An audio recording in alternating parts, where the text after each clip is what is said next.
Ce 10 juillet 2025, le Conseil économique, social et environnemental a eu l'honneur d'accueillir le président du Conseil central de l'économie de Belgique et vice-président de l'UCESIF, Union des conseils économiques et sociaux et institutions similaires des États et gouvernements membres de la francophonie. Donc moi je suis président du Conseil économique et social fédéral, donc francophone et néerlandophone. Nous les réunions se passent dans les deux langues, puisque c'est un organe fédéral. Et vous allez retrouver, en fonction de la répartition des compétences dans la Belgique fédérale, des conseils régionaux qui, eux, seront compétents uniquement sur les compétences régionales. Reçu par Madame Emilienne Raoul, présidente du CESE, Monsieur Baéné a partagé le fonctionnement du CCE belge, une institution fédérale qui conseille le gouvernement, le Parlement et les autorités régionales en Belgique sur les politiques économiques et sociales. Alors en Belgique, ça ne s'appelle pas le Conseil économique et social et environnemental, ça s'appelle le Conseil central de l'économie. Donc les Belges font toujours les choses un peu différemment que les autres. Et la double spécificité, c'est qu'on a deux conseils. On a le Conseil central de l'économie et le Conseil national du travail. Alors la spécificité des deux conseils, que ce soit le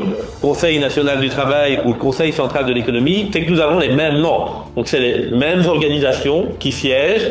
Et nous avons des commissions conjointes, et là nous travaillons les deux conseils ensemble, les deux présidents ensemble, pour essayer de faire des propositions concrètes au gouvernement sur la réforme des pensions. Cette organisation a naturellement suscité la réflexion, car elle diffère du modèle congolais, où le CSE regroupe en une seule institution les volets économiques, sociaux et environnementaux. Une différence culturelle qui a nourri les échanges et ouvert la voie à une comparaison constructive entre les deux approches. Les échanges que nous avons permettent de voir quelles sont les richesses des uns et des autres, comment on peut améliorer chacun nos modèles, comment on peut développer des partenariats et des collaborations. C'est évidemment dans cet élément-là que nos rencontres sont extrêmement importantes, surtout pas pour dire qu'il y a un meilleur modèle par rapport à un autre. Et je pense qu'aujourd'hui, on a vu qu'on avait des complémentarités, des fonctionnements différents, mais c'est surtout l'étape suivante qui sera importante, c'est de voir comment on peut développer des projets communs, des partenariats et aider la société civile, le monde économique et social à se développer, que ça soit au Congo-Brazzaville ou en Belgique. Mon appréciation, c'est qu'évidemment, vous avez un conseil beaucoup plus élargi et moins socio-économique que le conseil belge.